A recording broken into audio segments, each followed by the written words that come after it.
Hello there, welcome to another World of Warships Legends with Ungainly Titan, and it's beginning to look to me like the Iwaki is the only ship that I'm allowed to actually have a really good game in, or at least the only ship that I'm allowed to have a really good game in, where the ship is alive towards the end of the game. I've been playing, well, mostly the premium ships when I get the chance to play, but I occasionally give now the run on the Benson as well, just to, I suppose, play the highest tier ship that I have and see what I can get out of it. I don't seem to do well at all in the Benson, although I do have the occasional. I suppose I do better. I better do better than his hit points worth of damage in most games, but I tend to die a lot. Die a lot early in the game as well. However, with the Iwaki, I just the ship is a lot of fun. It's the tier 3 Japanese premium cruiser, but it behaved, I think, in many respects more like a destroyer, in my opinion.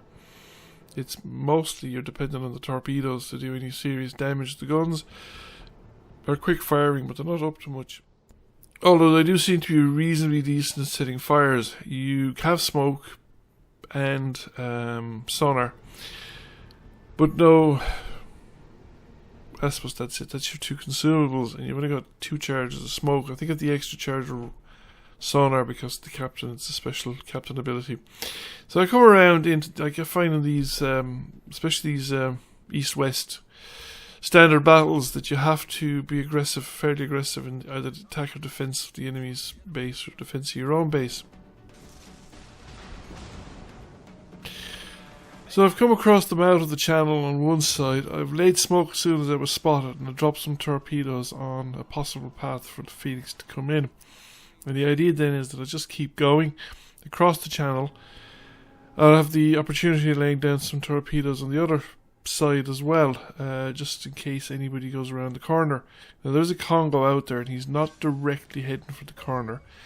And much to my surprise, the Phoenix has sailed into 2 of my torpedoes. I must say I was actually a bit astounded by that.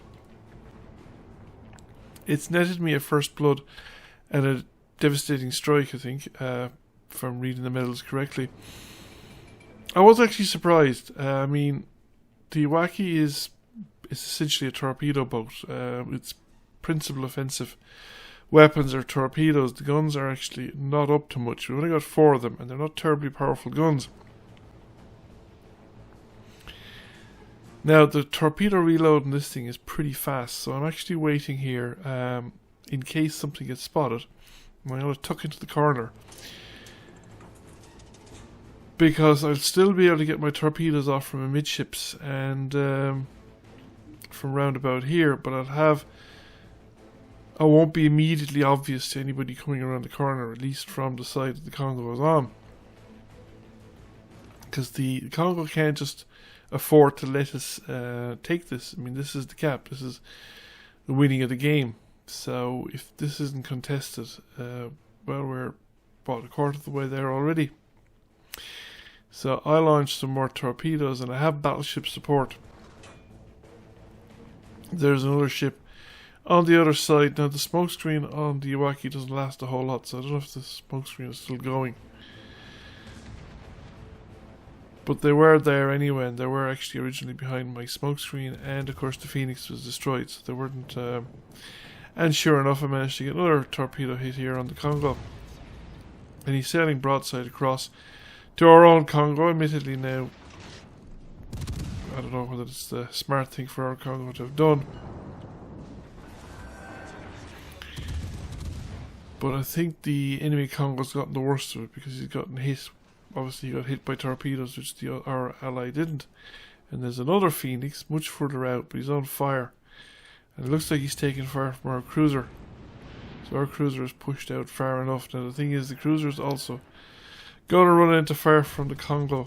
And depending on where he's facing, a broadside from the Congo could finish him. So I'm going to cross again. I come around to support the Kuma, our allied cruiser, and because the battleship could then push forward, and it looks like we have the advantage here anyway. The enemy are down 4 ships, So we're coming along quite nicely here. So the Kuma has torpedoes in the water. He's got more torpedoes than I do. Although I suppose he probably launched both tubes. He's probably only got pairs. He's taken out the Congo, but he's been taken out in return by a salvo from presumably the Congo or the Phoenix. I'm not sure which. The Phoenix looks like. Well, I was fired in the anticipation that he was actually steaming, but smoke was actually from the fire at the back. He's not actually moving. So the Phoenix is sitting still in the water, and there's no other support around here than I can see. Then I get hit from flank by another ship. So there's a V-170 as a destroyer. Now, I really should focus on one ship, I think. So I'm going to momentarily ignore the destroyer. The Phoenix is not moving, so we can get some torpedoes on the water. Plus, I'm heading in the right direction, so I minimize my target profile to the destroyer as well. Now, the destroyer is probably going to launch torpedoes. And I am going to hit off some smoke, so that I can be hidden from somebody. Is the destroyer close enough to spot me in spite of smoke?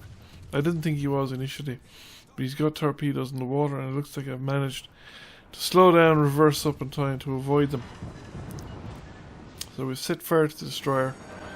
Hopefully, looks like we've gotten the Phoenix as well with the torpedoes. That it never moved, which again is very unusual. Maybe his engines were knackered. There was smoke coming out his smokestacks, so maybe the engines were knackered and he wasn't able to actually move away from the incoming torpedo strike. But that gets us double strike and a high caliber, so we're now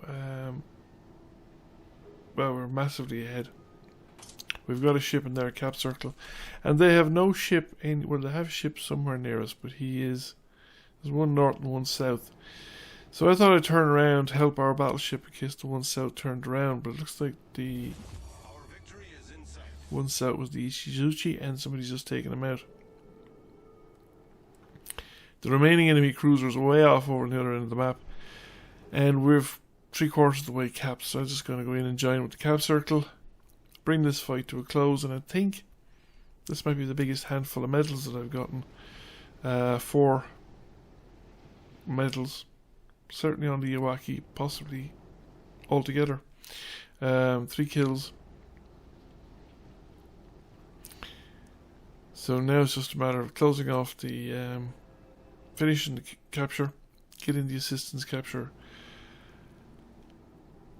and then we can look and see exactly what medals that I got. So we've gotten the assistance capture. The game is over. The enemy basically lost. All these kind of side-by-side, east-west capture point maps just seem to be very sharp, short knife fights, and whichever side wins first tends to take the game. So I got a first blood, devastating strike, a double strike for the Phoenix and the destroyer, and a high caliber. And became number 1 by experience. So once again, the Iwaki comes through and gives me a very satisfactory performance. Thank you for watching. I hope you enjoyed the video. If you did, give it a like and a share. Feel free to comment. If you have not already done so, please subscribe to the channel.